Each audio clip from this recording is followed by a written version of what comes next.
What's going on, people? This is Kish Shorty Gaming Nation here again to speak on this topic. Remember to remember to like, share, and subscribe to the video. Remember to is this bright on my face? Remember my flow and style. Okay, it's the nightlight, my bad.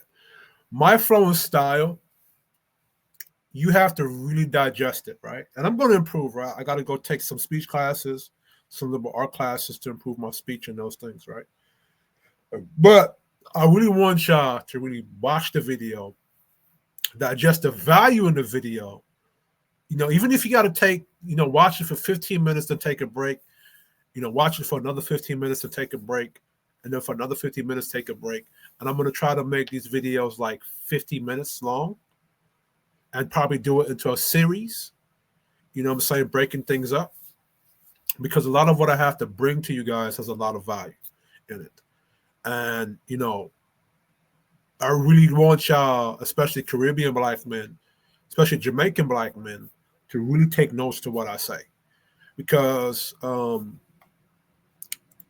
you talk about Jamaican black men, right, from our position, we look at it from the position of the Gallows Code, right? I say the Gallows Code now, that's how you deal with hoes or 304s, right? That's how you deal with 304s, right? And to be honest, truly and honest, I think that's how you should deal with most of the women in Jamaican culture, Caribbean culture, in my opinion. Reason being, because I've watched the so-called good Jamaican women. When you don't treat them like a 304, they disrespect you.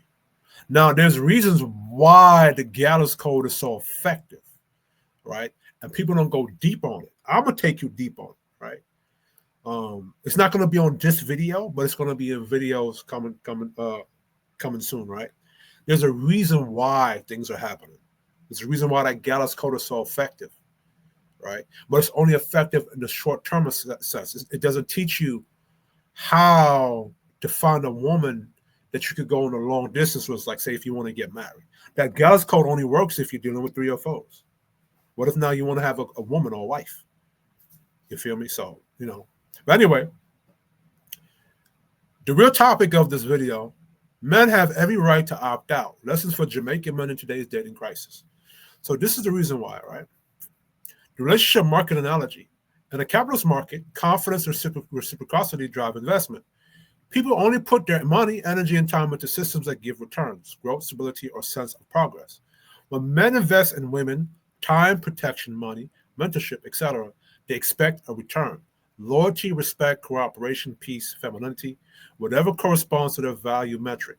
But in the modern relationship market, the returns have collapsed while the cost of entry has skyrocketed. You're expected to pay emotional taxes, inflation level standards, and high moral maintenance fees. And they get told you're toxic if you stop investing, right? So now if you walk away, or if you stop investing or you ghost a chick, no, she'll go say you're controlling or you're too toxic, or if you have standards for her to follow. She'll go tell you, say you're toxic on them thing, right? And really and truly, that's how men are supposed to operate. You're not supposed to keep investing your time and your protection and money and your mentorship into something that's not loyal to you, that don't want to be loyal to you or don't want to meet your expectations, but they have expectations. You have a right to withdraw from the market, please. You know what I'm saying? Especially when inflation upon the woman them is high. And them tax you too. Them put that tax on your masculine and you can't put no tax on them. So you have a right to withdraw from the market, all right? Women have the freedom to exit the relationship market without social penalty. They can opt out, focus on themselves, divest, or redefine femininity. And society celebrates that independence. But when men choose to withdraw their investment, whether through minimal dating, passport bros, monk mode, or selective traditionalism, society panics. And there's a reason behind that. I don't know if I could probably break it down, right? There's a reason for that. I think it's in the manual that I have here. But I'm going to break it down. I'm going to break it down the reason why that is, right? Women have the freedom to exit the relationship market without social penalty. They can opt out, focus on themselves, divest, and redefine femininity, right? But when men choose to withdraw their investment, society panics. Suddenly, men are failing. Men are immature. Men are abandoning women. Men are protecting the community. Why? Because the marketplace depends on male labor, emotional, financial, and protective, yet refuses to offer men shareholder rights or dividend returns, right? So now, when you're investing into a business or Cash App or Acorn, right, you're investing your money and they're supposed to give you a return back for your investment. When that market tanks, you just could say, oh shit, let me pull back my money, what money I have left over, right? You don't keep reinvesting into a market you're not confident in, and you're not insecure for not wanting to do that, right? You're confident in your own self and your money. You're just not confident in the women or the market that you're seeing. So why would you invest in something you know is going to take all your money or tank your money, right? And this is why they're calling you immature, or you're battling in women, or where have all the good men went? That is code word for, because how women define what a good man is, it's you gotta you have to be basically. So example, right? When they say that I want a man to lead me, they're not saying they want a man to tell her what to do or give her instructions. They're saying they want a man to lead her according to where she wants you to lead her. That's what that means. So it's not saying it's a man with structure and instructions and, tell her what to do. If she wants you to lead her what she tells you to lead her. Basically, you're a project manager. Right? Project managers on a business, what the project manager does is he's not creating the structure or anything. He's just leading according to what his boss tells him to lead. That's what a project manager is. All right. And men have a right to not be in that position.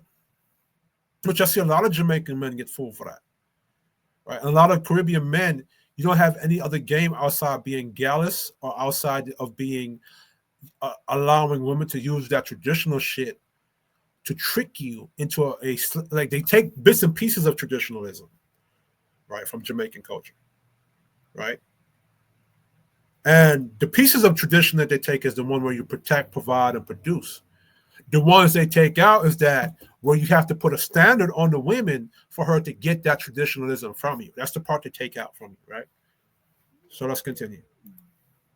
I want to go on the good man thing, right? Because how they tell you guys they want a good man, describe a good man, right?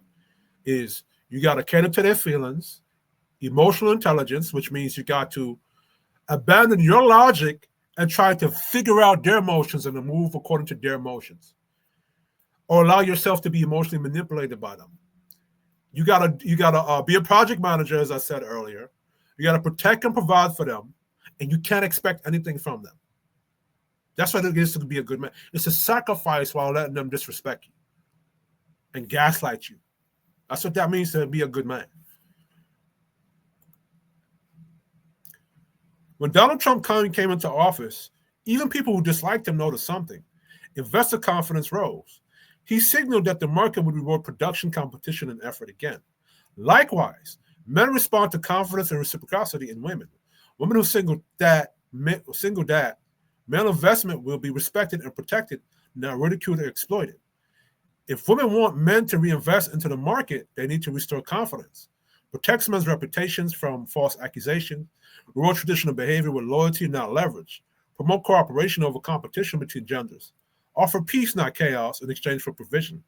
That's how you rebuild trust in a relationship economy, right? Final thought. A healthy market thrives on mutual gain, not guilt-driven participation. If men are expected to keep investing out of moral obligation while taking constant losses, that's not capitalism. That's emotional socialism.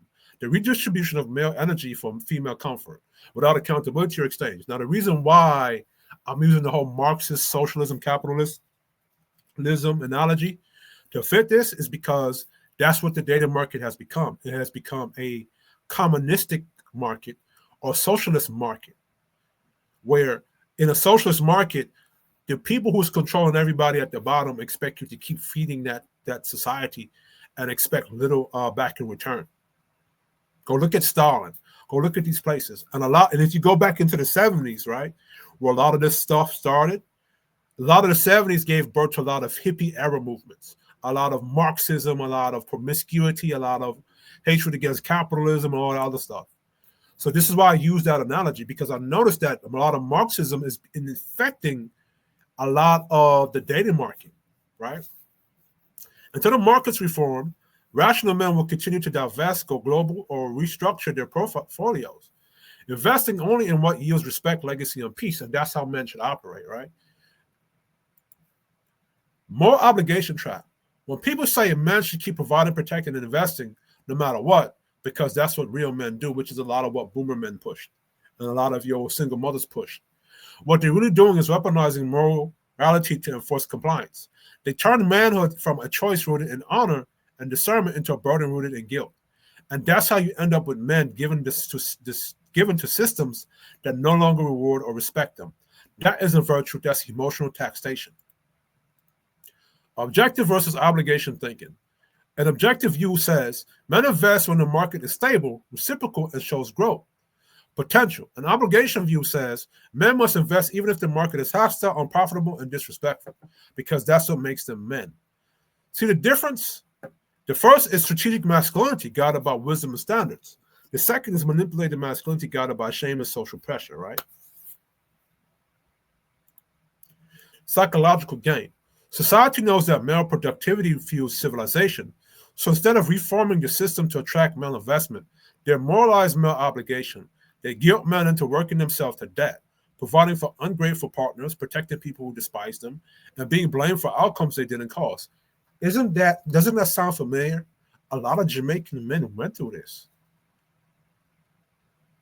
And the only men we saw in Caribbean or Jamaican culture is the gallus them. Only problem was that we saw short-term success. But there's a reason why it was effective in the beginning. There's a reason why, right? Because in the gallus world, right, they know that the woman who's dealing with them, or they could tell, because men have the ability to analyze and read women too, right? The more they engage with them, the more they deal with women, right? Because the more you engage yourself with anything in life, the better you're going to get at, the more wisdom and experience you're going to get from it. So the reason why the gallus knows is that, what he knows is that, yo, this woman ain't shit. She don't really earn my time. So the gallus is taking something universal and he's applying it to being a gallus. Well, guess what? Traditional men can take that universal thing and apply it there too, right? So what the gallus does, or the player does, is that they see that, okay, this woman is inconsistent, right? I was able to smash here and there, but now when I call her on Tuesday to smash, she don't want to make time for that. You see what I'm saying? So she's being inconsistent.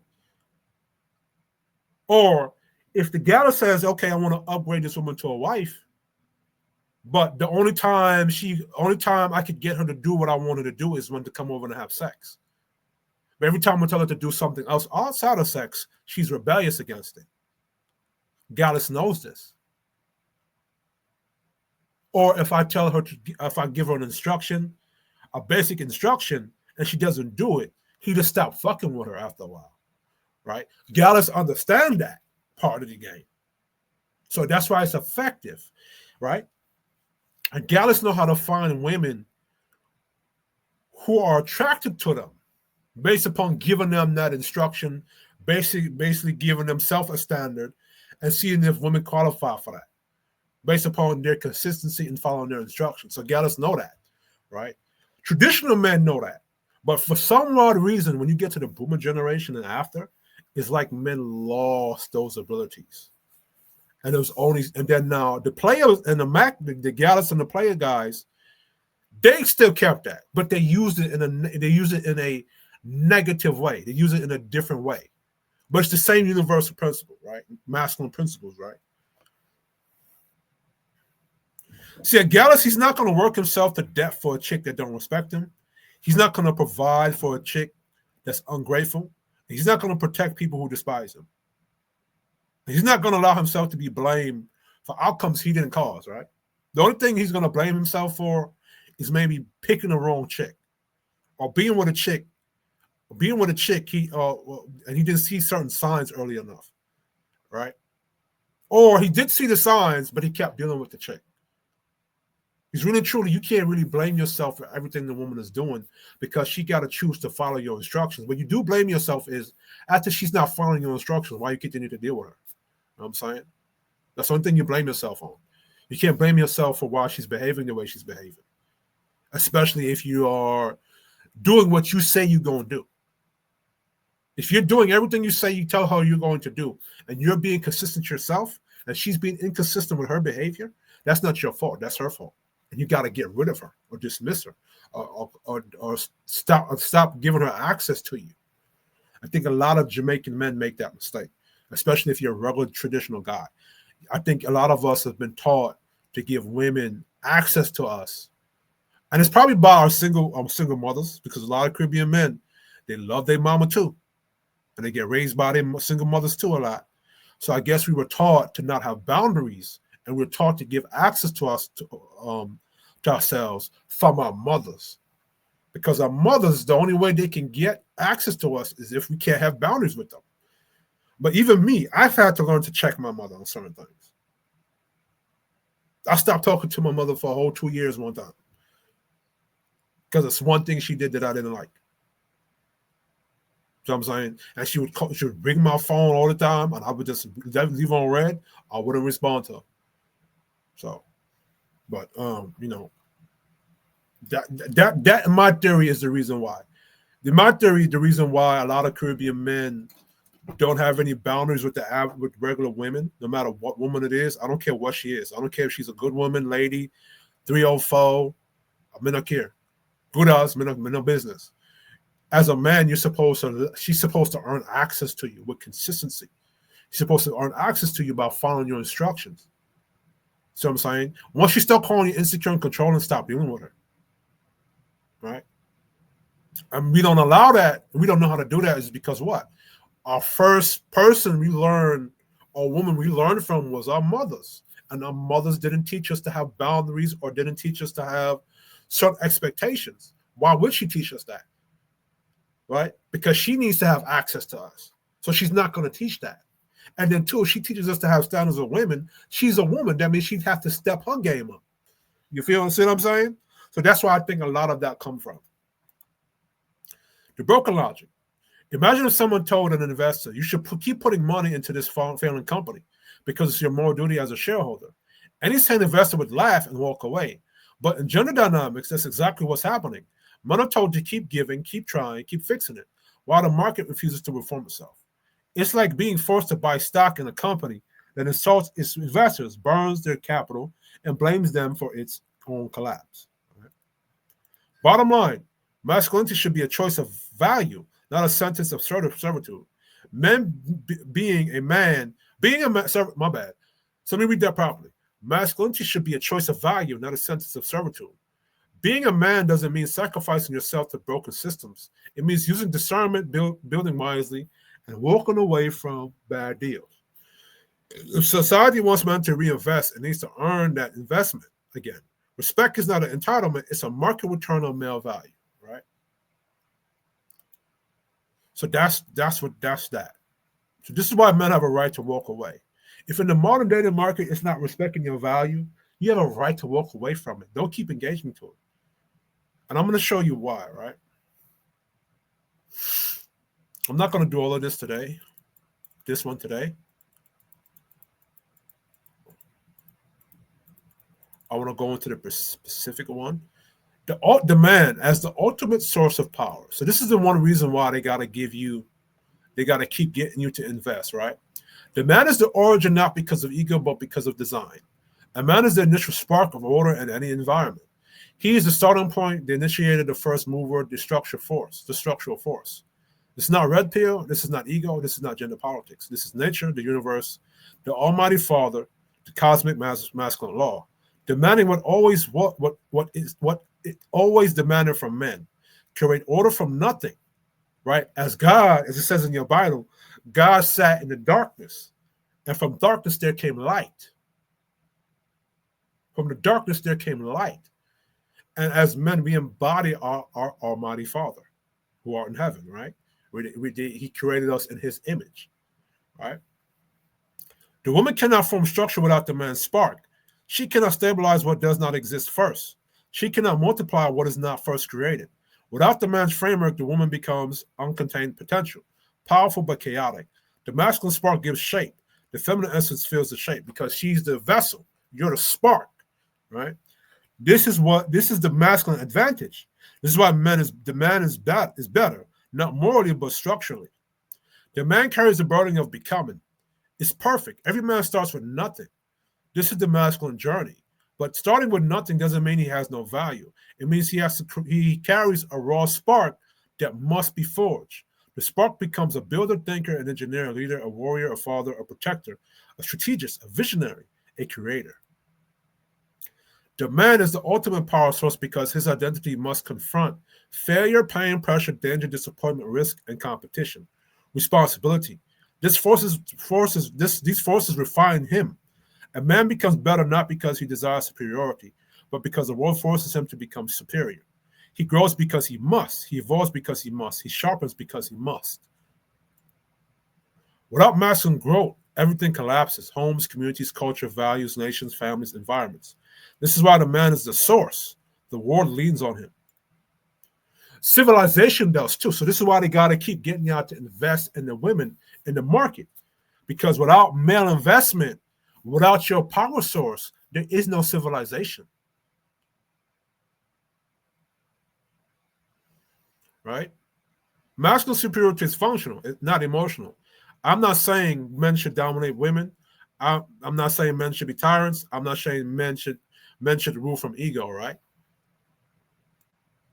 The man is better because he carries responsibility of order, which a woman cannot carry. Masculine superiority is not personal, emotional, vindictive, or arrogant.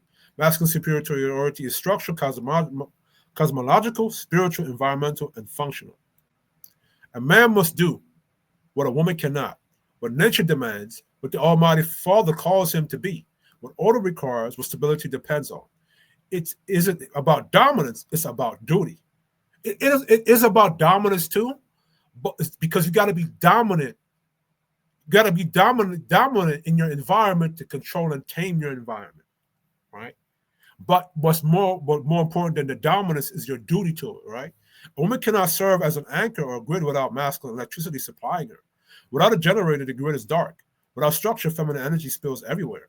A man's superiority exists to create balance, not oppression. Right?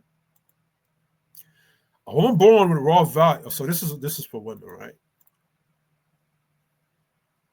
All right. So the man must turn the spark into tangible power.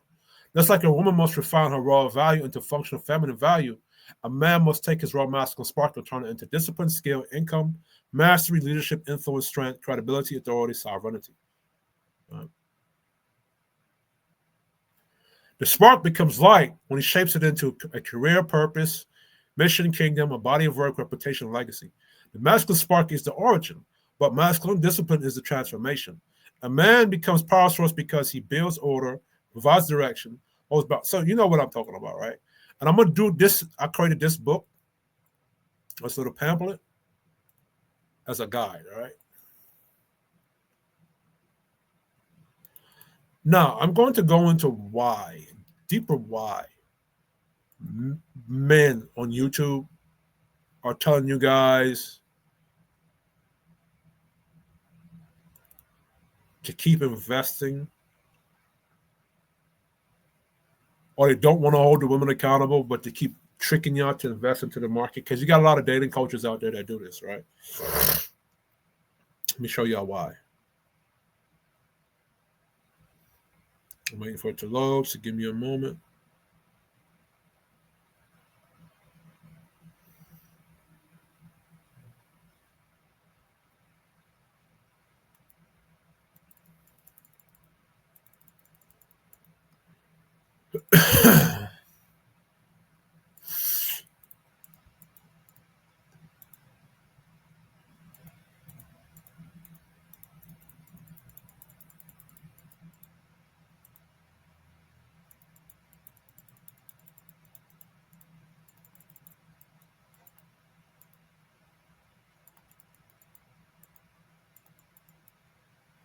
All right, here it is.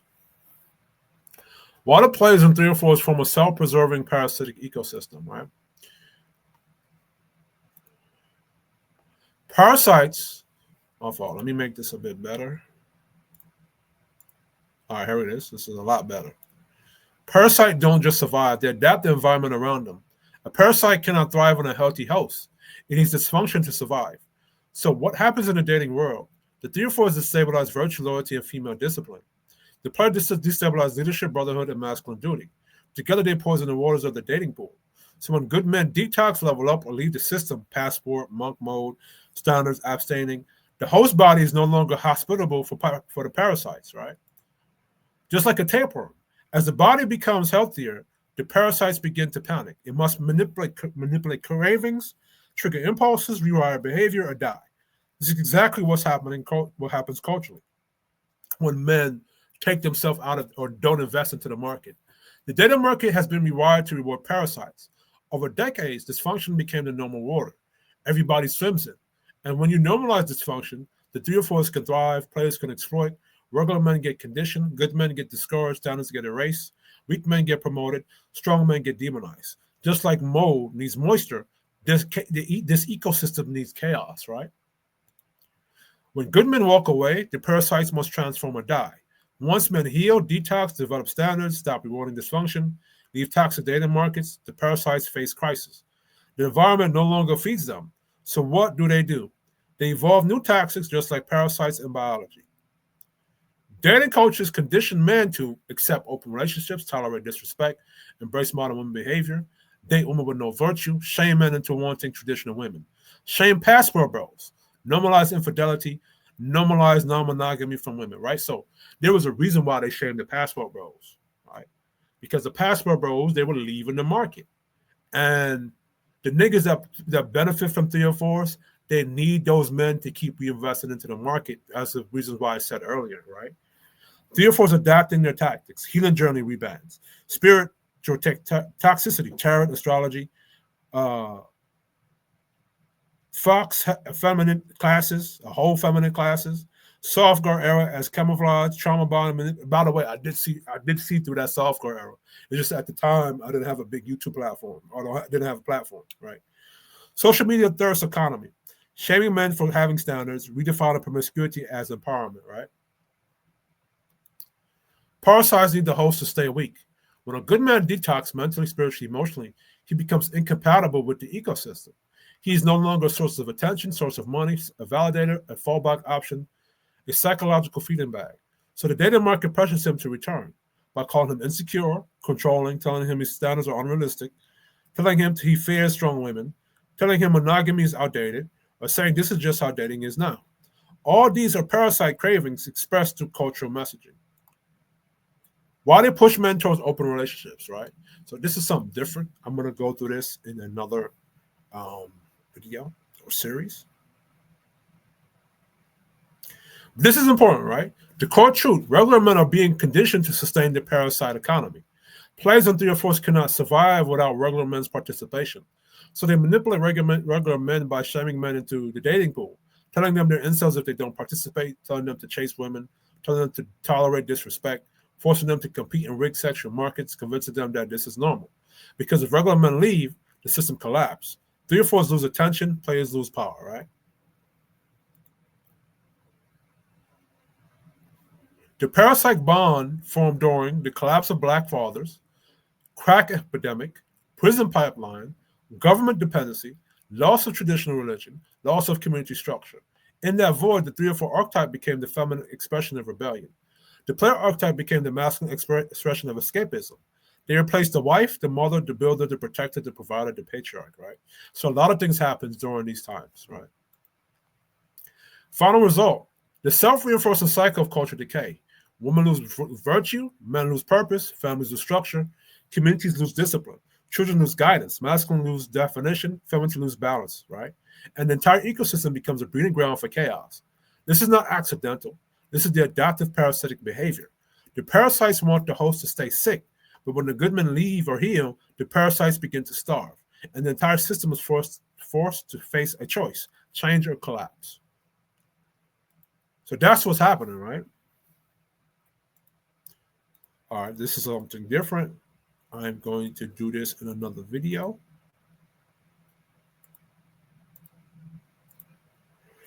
This is important. The purpose of players in the marketplace. Players, men who exploit women for sex or validation, keep the current market profitable, emotionally and socially. They need the market to stay chaotic, over sexualized, and female validated.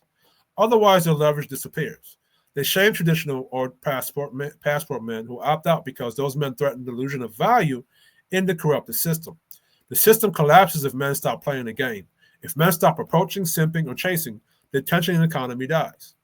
Why approaching women feeds the system? Every approach equals a social investment. Attention equals currency. Even rejection validates her. It tells her she's still desirable in the marketplace. In the past, men approached ladies, women who visibly embodied respect, modesty, and class. Now men can't distinguish a lady from a 304 because the market visual codes are corrupted. You know, it's like in the Matrix movie, right?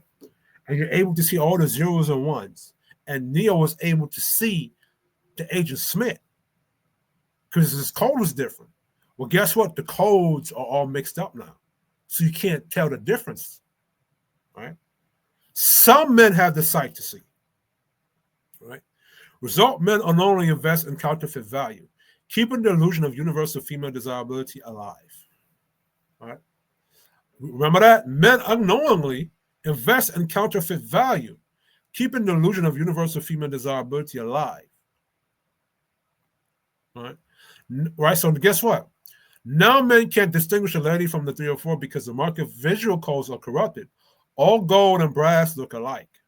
You know what I'm saying? The date as an economic transaction.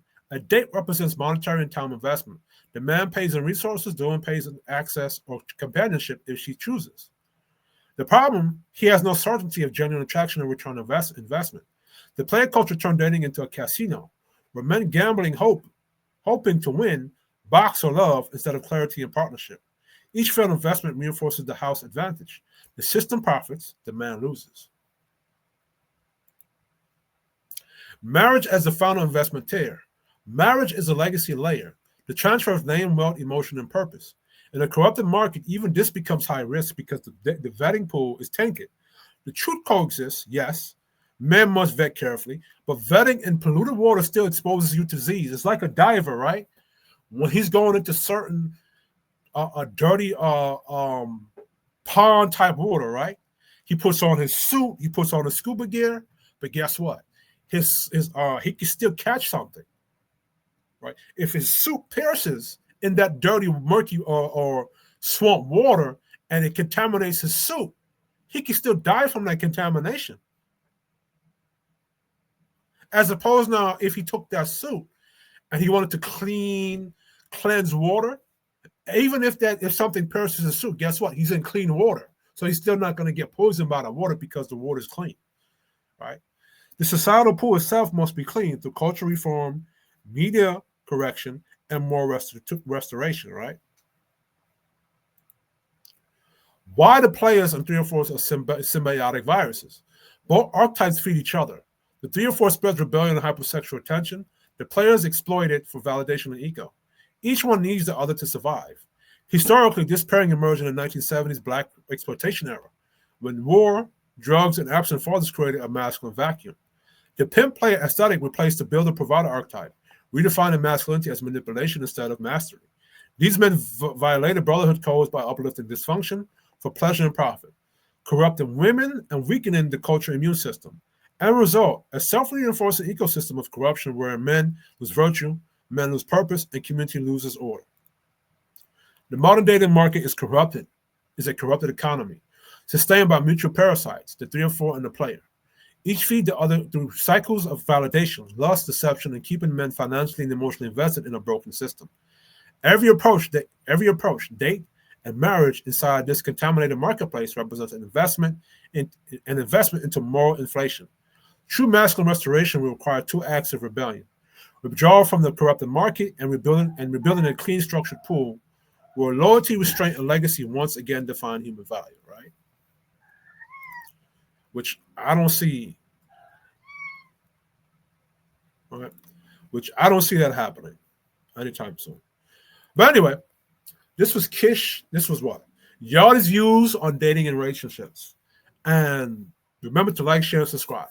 Now to the fellas. You have every right, men in general, but especially Jamaican men, you have every right in your masculinity. It's in your sovereign masculine autonomy to withdraw yourself from any market that does not respect the value you bring there. Don't let people shame you into dealing with a market that you know is fucked up. Don't let them gaslight you. Shout out to the angry man. Do not let them gaslight you into something you know is not for you. Don't let them trick you by saying you got to be secure in yourself to deal with something you know for yourself is not good for you.